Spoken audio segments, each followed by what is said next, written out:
अल्लाह का शुक्र अदा करता हूँ, क्योंकि बहुत लोगों की ख्वाहिश रहती कि हज करना लाइफ में एक बार बोल के। और जो रेट बढ़ा दिए थे लोग, टूर ऑपरेटर्स भी है और आपके हज कमेटी से भी जो रेट बढ़ाए थे, अभी वो रेट नहीं रहेगा। अब गवर्नमेंट को हम लोग मेमोरेंडम दिए कि इतने रेट में नहीं होता। पहले हज जो है 1 लाख सवा लाख में हज कमेटी से हर कोई गरीब आदमी भी कर सकता था।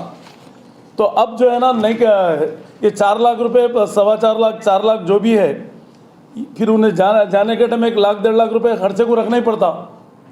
अगर रियाल बनाना है तो 5-6 हज़ार रियाल लेके जाना पड़ता खर्चे को। 30 दिन रहना है, खाने पीने को, हर चीज़ के लिए 2100 रियाल हमारे पास से देते। तो ये सब चीज़ें ये करके जो है ना, हम लोग एक मेमोरेंडम दिए वहाँ पर गवर्नमेंट को कि जो है हमारे पास नहीं, पूरे इंडिया के हाजियों के लिए आप लोग जो है कंसिडर करिए इसको, जो है 2.5 लाख से 3 लाख के अंदर हज होने का करिए बोल के वो भी बोले। तो मैडम भी उसको एक्सेप्ट करे मैडम। तो इंशाल्लाह ताला ये महीने के आखिरी में मीटिंग रख के हम लोग जो है ना, वो भी फिर एक मीटिंग हुई पूरे ऑल इंडिया लेवल पे, सीओ वगैरह मिनिस्ट्री में मीटिंग हुई। तो उसको जो है वो लोग जब तक पूरा हर चीज़ सेटरेट करके जो है ना, वो लोग हमको बुलाएंगे।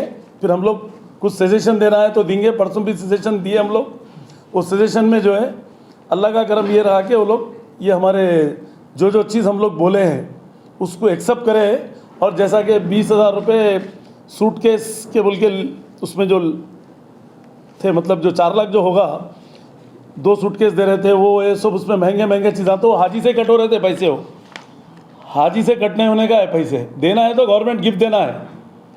ये हाजियों पे बटन नहीं डालना है, क्योंकि हज कमेटी से जो हाजी जाते हैं, मीडियम क्लास, गरीब लोग, सब लोग ही जाते हैं इसमें हज कमेटी से। हैसो वाले तो जो है ना 10 लाख दे के भी, ऑपरेटर्स को भी जो है ना, जैसा कि 5 लाख से शुरू, 6 लाख से शुरू, ऐसा नहीं है। उसको भी जो है ना ये लोग पाबंदी लगाएंगे बोल के बोले गवर्नमेंट ऑफ इंडिया में। और वो भी लगना ज़रूरी है, क्योंकि अब के जो टूर ऑपरेटर्स के थ्रू जाएंगे तो वो भी रेट कम रहेगा एकदम। और वो जो कोटा है हज कमेटियों से टच रहेगा, हो जो स्टेट के हज कमेटी है उनकी नॉलेज में रख के करना है वो भी काम। वो भी बात हुई वहाँ पर, वो भी उसको भी एक्सेप्ट करे वहाँ पर सेंट्रल गवर्नमेंट में। और अब जो खादिल हज्जाज जाते हैं वहाँ पर जाके हाजियों को छोड़ देता बीच में, वो भी ऐसा नहीं चलेगा। हो जिसको मालूमात है, जिसको जो भी ट्रेनिंग है उसमें, वो भी उन्हें अगर नहीं करे तो उनको पूरे राइट से हज कमेटी को क्या उनको सस्पेंड करना, या डिपार्टमेंट को लिख के जो है ना उनसे पैसे दिलाना फिर। क्योंकि गवर्नमेंट जब पैसे दे रही तो हाजी को सहूलत होने के लिए खादिल हज्जाज को भिजा रहे अपन, वो चीज़ नहीं हुई तो जो है ना बहुत दुश्वारियाँ होने वाले। तो ये हम लोग को जो है ना, अल्लाह का शुक्र है कि हमारी बात गवर्नमेंट सेंटर भी ये मानी है, हज कमेटी ऑफ इंडिया। तो हम हज कमेटी में जो बात हुई है वो एक चीज़ है। और जो है और क्या करें अपन, यार उम्रा भी जो है, जो आज 1 लाख सवा लाख रुपए हो रहे, और एयरलाइंस वाले भी टिकट का रेट जो बढ़ा के ये कर रहे, वीज़े के लिए भी जो रेट बढ़ा के दे रहे।